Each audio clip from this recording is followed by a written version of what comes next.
Bonjour à tous, c'est Pierre-Marie, bienvenue dans French by Ear, Fransugo no Kikitori, mon podcast pour un nouvel épisode de niveau débutant. J'espère que vous allez bien, moi je vais très bien, notamment parce que ce week-end, j'ai cuisiné les meilleures pâtes de ma vie. C'était une recette assez simple qui s'appelle les spaghettis alla puttanesca, donc avec une base de sauce tomate et des ingrédients qu'on ajoute comme des anchois, de l'ail, du piment, des olives noires et des capres.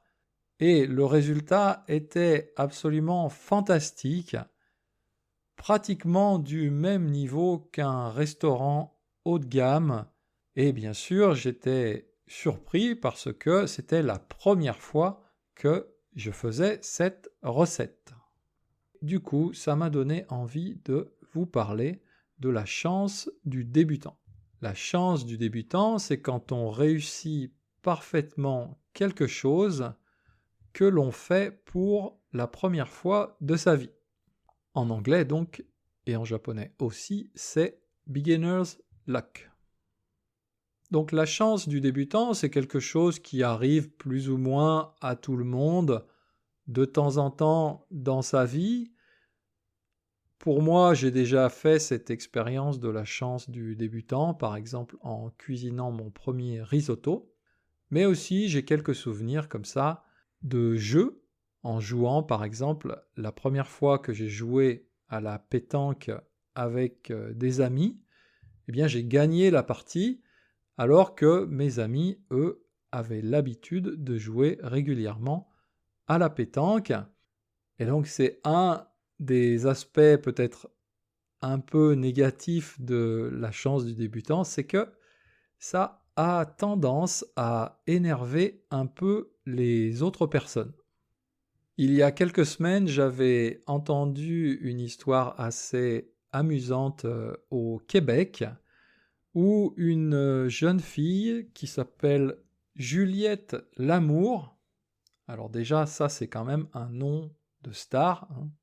Quand on s'appelle Juliette Lamour dans la vie, c'est quand même pas mal.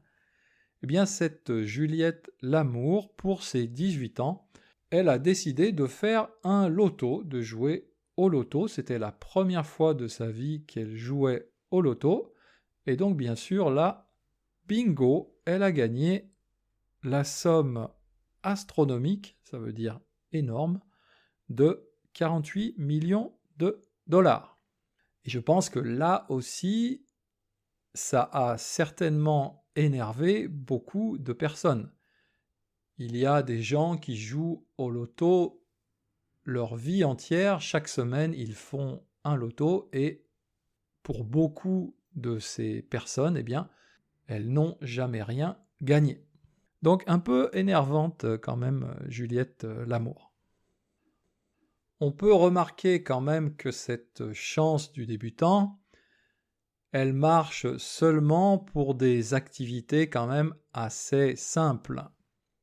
Mes spaghettis à la puttanesca, ils étaient parfaitement réussis, mais c'est quand même une recette assez simple. C'est pas comme si, par exemple, je faisais un fraisier. Un fraisier, c'est difficile à faire. La pétanque, c'est pareil, c'est facile. Le loto, évidemment, c'est encore plus facile. La chance du débutant n'existe pas dans des activités qui demandent beaucoup d'entraînement ou qui sont très difficiles techniquement. Il n'y a pas de chance du débutant dans la course du marathon, par exemple, ou en natation synchronisée, ou je ne sais pas, en patinage artistique. Pour ceux qui ont fait l'expérience du patinage sur glace, vous savez bien sûr que c'est très difficile au début tout simplement même de se tenir debout, donc il n'y a pas de chance du débutant dans ce type d'activité. Dans l'apprentissage d'une langue étrangère, il n'y a pas de chance du débutant non plus. On n'a encore jamais vu une personne qui arrive dans une école de français, qui n'a jamais pris un cours de français et qui parle parfaitement français. Bien sûr, ça n'existe pas. Il n'y a pas de chance du débutant dans l'apprentissage d'une langue, mais quand même, on peut dire que les débutants dans une langue étrangère ont de la chance.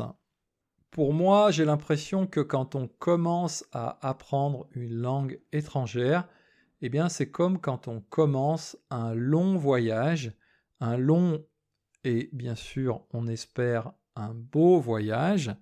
Et donc, il y a quand même une vraie excitation, une vraie joie de commencer l'apprentissage d'une nouvelle langue. Je me rappelle mon premier cours de japonais. Une semaine après ce premier cours, tous les matins, je me levais, j'avais le sourire et les premiers mots que je disais, c'était « Watashi wa Pierre-Marie desu, watashi wa Franzojin desu ». Je m'appelle Pierre-Marie, je suis français et je me souviens bien, j'étais vraiment très heureux, j'étais vraiment très excité par le son de cette nouvelle langue dans ma bouche en fait. Ah, je parle japonais. Watashi wa Pierre-Marie desu.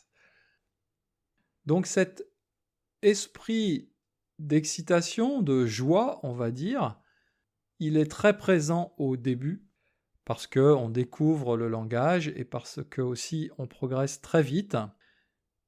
Le problème, c'est qu'ensuite, il a tendance à disparaître un petit peu quand on rentre dans les difficultés de la grammaire, dans les difficultés de la langue. Il y a toujours une période un peu difficile. Et je crois que justement, c'est là où il faut arriver à garder cet esprit de débutant. Et donc, bien sûr, ça veut dire s'amuser avec la langue, essayer de communiquer au maximum, même si la grammaire n'est pas parfaite, même si le vocabulaire manque. Dès que possible, il faut lever le nez de ces livres de grammaire et faire l'expérience de la langue qu'on étudie d'une autre manière. Des films en français, des chansons en français, etc. En tout cas, du contenu qui va vous aider à garder cette excitation, cette joie qu'on a tous quand on débute une nouvelle langue.